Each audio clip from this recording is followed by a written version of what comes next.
Mpox സ്ഥിരീകരിച്ചിരിക്കുന്ന ഒരു സാഹചര്യത്തിൽ കൂടുതൽ പ്രതിരോധം ശക്തമാക്കാൻ എല്ലാ ജില്ലകളിലും ഐസൊലേഷൻ വാർഡ് തുറക്കാനുള്ള നിർദ്ദേശത്തിലേക്കും ആരോഗ്യവകുപ്പ് മാർഗനിർദ്ദേശങ്ങൾ തന്നെ പുറപ്പെടുവിച്ചിരിക്കുക കൂടിയാണ്.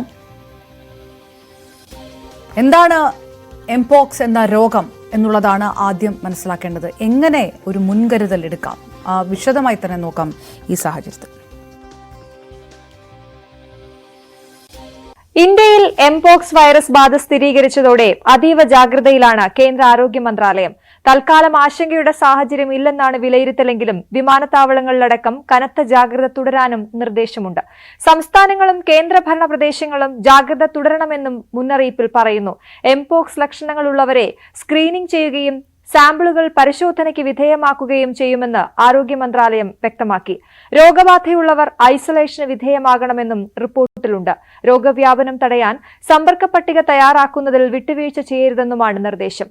എംപോക്സ് പടർന്നു പിടിച്ച ആഫ്രിക്കൻ രാജ്യത്തു നിന്നും മടങ്ങിയെത്തിയ യുവാവിനാണ് രോഗം സ്ഥിരീകരിച്ചത്. രോഗലക്ഷണങ്ങളോടെ ഡൽഹിയിൽ നിരീക്ഷണത്തിലായിരുന്ന യുവാവിന് west African clade 2 type mpox ആണ് സ്ഥിരീകരിച്ചത്. നിലവിൽ എംപോക്സ് 116 രാജ്യങ്ങളിൽ പടർന്നു പിടിച്ചിരിക്കുകയാണ്. രോഗവ്യാപനത്തിന്റെ അടിസ്ഥാനത്തിൽ ആഗോള ആരോഗ്യ അടിയന്തരാവസ്ഥയും പ്രഖ്യാപിച്ചു. രോഗം ബാധിച്ചയാളുടെ ആരോഗ്യസ്ഥിതിക്ക് നിലവിൽ പ്രശ്നങ്ങളില്ല. മൃഗങ്ങളിൽ നിന്ന് മനുഷ്യരിലേക്ക് പകരുന്ന ജന്തുജന്യ രോഗമായിരുന്നു എംപോക്സ് നേരത്തെ. എന്നാൽ ഇപ്പോൾ മനുഷ്യരിൽ നിന്നും മനുഷ്യരിലേക്ക് പകരുന്നുണ്ട്. തീവ്രത കുറവാണെങ്കിലും 1980കളോടെ ലോകമെമ്പാടും ഉന്മൂലനം ചെയ്യപ്പെട്ടതായി പ്രഖ്യാപിക്കപ്പെട്ട ഓർത്തോപോക്സ് വൈറസ് അണുബാധയുണ്ടാക്കുന്ന വസൂരിയുടെ ലക്ഷണങ്ങളുമായി എംപോക്സിന് സാമ്യമുണ്ട്.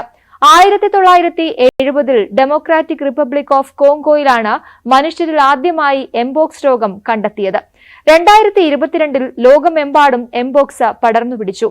2022 ജൂലൈ മുതൽ 30 കേസുകൾ റിപ്പോർട്ട് ചെയ്യപ്പെട്ടിട്ടുണ്ട്. അതിന് സമാനമാണ് എംപോക്സ് വൈറസിന്റെ വെസ്റ്റ് ആഫ്രിക്കൻ ക്ലേഡ് 2 വകഭേദമെന്നും ലോകാരോഗ്യ സംഘടനയുടെ പൊതുജനാരോഗ്യ അടിയന്തരാവസ്ഥ ഇതിന് ബാധകമല്ലെന്നും ആരോഗ്യ മന്ത്രാലയം വ്യക്തമാക്കി. മധ്യ പടിഞ്ഞാറൻ ആഫ്രിക്കയിലാണ് ഈ രോഗം സാധാരണ കണ്ടുവന്നിരുന്നത്. എന്നാൽ ഈ വർഷം മെയ് മാസം മുതൽ ഇംഗ്ലണ്ട്, സ്പെയിൻ, പോർച്ചുഗൽ, കാനഡ എന്നിവിടങ്ങളിൽ റിപ്പോർട്ട് ചെയ്തിരുന്നു. ഈ രോഗത്തിന് കാരണമാകുന്നത് വസൂരി വൈറസിന്റെ കുടുംബത്തിൽപ്പെട്ട മങ്കി പോക്സ് വൈറസ് ആണ്. ആഫ്രിക്കയിലെ ഉഷ്ണമേഖലാ മഴക്കാടുകൾക്ക് സമീപമുള്ള പ്രദേശങ്ങളിലാണ് മങ്കി പോക്സ് വൈറസിന്റെ സാന്നിധ്യം പൊതുവെ കാണപ്പെടുന്നത്. എലികളിലും ആൾക്കുരങ്ങുകളിലുമാണ് രോഗം മുഖ്യമായും കാണുന്നതെങ്കിലും ഇതിന്റെ സ്വാഭാവിക ഉറവിടത്തെ ഇതുവരെ തിരിച്ചറിഞ്ഞിട്ടില്ല. കോങ്കോയിൽ ആരംഭിച്ച എംപോക്സ് ബാധ ബുറുണ്ടി, കെനിയ, റുവാണ്ട, യുഗാണ്ട രാജ്യങ്ങളിലും പടരുകയാണ്. പുതിയ ഇനം വൈറസ് മൂലമുള്ള രോഗത്തിന് മരണസാധ്യത കൂടുതലായതിനാൽ ലോകാരോഗ്യ സംഘടന ആഗോള ആരോഗ്യ അടിയന്തരാവസ്ഥ പ്രഖ്യാപിച്ചു. രോഗിയുമായി അടുത്തിടപഴകുന്നതിലൂടെയാണ് രോഗം പിടിപെടുന്നത്. എന്നാൽ കോവിഡ് പോലെ അതിവേഗം പടരുന്ന രോഗമല്ല എംപോക്സ്. പനിയുടേതുപോലുള്ള ലക്ഷണങ്ങളും ചർമ്മത്തിൽ വസൂരിയുടേതുപോലുള്ള കലകളും രോഗിക്ക് ഉണ്ടാകും. ബോധവൽക്കരണം, രോഗിയുമായി ബന്ധപ്പെട്ടവരെ കണ്ടെത്തി നിരീക്ഷിക്കൽ, വാക്സിനേഷൻ തുടങ്ങിയ മാർഗങ്ങളിലൂടെ രോഗം നിയന്ത്രിക്കാൻ കഴിയും. എംപോക്സ് ബാധിച്ച ഭൂരിഭാഗം പേരിലും ലഘുവായ ആരോഗ്യ പ്രശ്നങ്ങളാണ് ഉണ്ടാവുക. എന്നാൽ ചിലർക്ക് മരണകാരണമാകാം. നിലവിലെ വ്യാപനത്തിന് കാരണമായിട്ടുള്ള പുതിയ വകഭേദം ദ്രുതഗതിയിലാണ് പടരുന്നതെന്നാണ് റിപ്പോർട്ടുകൾ. ക്ലെയ്ഡ് LB എന്ന വകഭേദമാണ് ആഫ്രിക്ക ഉൾപ്പെടെയുള്ള സ്ഥലങ്ങളിലെ രോഗവ്യാപനത്തിന് പിന്നിൽ. 2022-ലെ രോഗവ്യാപനത്തിന് കാരണമായിരുന്നത് ക്ലെയ്ഡ് 11B വകഭേദമാണ്. അന്ന് 116 രാജ്യങ്ങളിൽ നിന്നായി 1 ലക്ഷം പേരെയാണ് രോഗം ബാധിച്ചത്. മരിച്ചത് 200 പേരും. ഇന്ത്യയിൽ 27 പേർ രോഗബാധിതരാവുകയും ഒരാൾ മരിക്കുകയും ചെയ്തിരുന്നു. മുമ്പത്തെ വകഭേദത്തെ അപേക്ഷിച്ച് തീവ്രവ്യാപന ശേഷിയാണ് ക്ലെയ്ഡ് LBക്ക് ഉള്ളതെന്ന് വിദഗ്ധർ പറയുന്നു. കോവിഡ് പോലെ എംപോക്സ് വായുവിലൂടെ പകരുന്ന രോഗമല്ല. രോഗം ബാധിച്ചവരുമായി മുഖാമുഖം വരിക, നേരിട്ട് തൊലിപ്പുറത്ത് തൊടുക, ലൈംഗിക ബന്ധം, കിടക്കയോ വസ്ത്രമോ തൊടുക, സുരക്ഷാ മാനദണ്ഡങ്ങൾ പാലിക്കാതിരിക്കുക തുടങ്ങിയവയിലൂടെയൊക്കെ രോഗം പകരാം. മൃഗങ്ങളിൽ നിന്ന് മനുഷ്യരിലേക്കും മനുഷ്യരിൽ നിന്ന് മൃഗങ്ങളിലേക്കും രോഗം പകരും. അണ്ണാൻ, എലി, കുരങ്ങ് എന്നിവ രോഗവാഹകരാകും. രോഗവാഹകരായ മൃഗങ്ങളുടെ മാംസം ശരിയായി വേവിക്കാതെ കഴിക്കുന്നത് മൂലവും രോഗം പടരാം.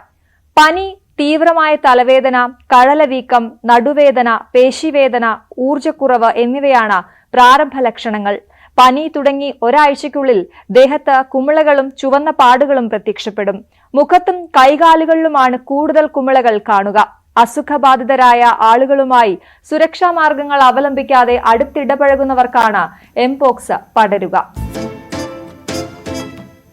കേരളത്തിൽ എംപോക്സ് സ്ഥിരീകരിച്ചിരിക്കുന്നു. മലപ്പുറത്താണ് രോഗലക്ഷണങ്ങളോടുകൂടി ചികിത്സയിലുണ്ടായിരുന്ന എടവണ്ണ ഒതായി സ്വദേശിക്ക് എംപോക്സ് സ്ഥിരീകരിച്ചത്. 38-കാരന് സമ്പർക്ക പട്ടിക തയ്യാറാക്കി ക്വാറന്റൈനിലേക്ക് കടക്കാനുള്ള നടപടിക്രമങ്ങളിലേക്ക് ആരോഗ്യവകുപ്പ് കടക്കുന്നു. കൂടുതൽ പേരുമായി സമ്പർക്കം ഉണ്ടായിട്ടില്ല എന്നുകൂടിയാണ് ഇയാൾ നേരത്തെ ആശുപത്രിയിൽ വ്യക്തമാക്കിയിരിക്കുന്നത്. ഏതായാലും സമഗ്രമായിട്ടുള്ള നിർദ്ദേശങ്ങൾ, ജാഗ്രതാ നിർദ്ദേശങ്ങൾ തന്നെ പുറപ്പെടുവിച്ചിരിക്കുകയാണ് ആരോഗ്യവകുപ്പ്.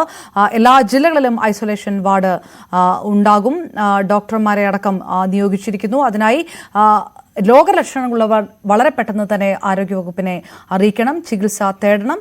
അതിനുള്ള ആശുപത്രികളുടെ വിവരങ്ങൾ പോലും ആരോഗ്യവകുപ്പ് പുറത്തിറക്കിയിട്ടുണ്ട്. ആരോഗ്യവകുപ്പ് മന്ത്രി വീണ ജോർജ് തന്നെയാണ് നേരിട്ട് സമൂഹ മാധ്യമങ്ങളിലൂടെ ഈ വിവരങ്ങൾ പുറത്തുവിടുകയും ചെയ്തിരിക്കുന്നത്. മറ്റു വാർത്തകൾക്ക് മുമ്പ് ഇടവേള.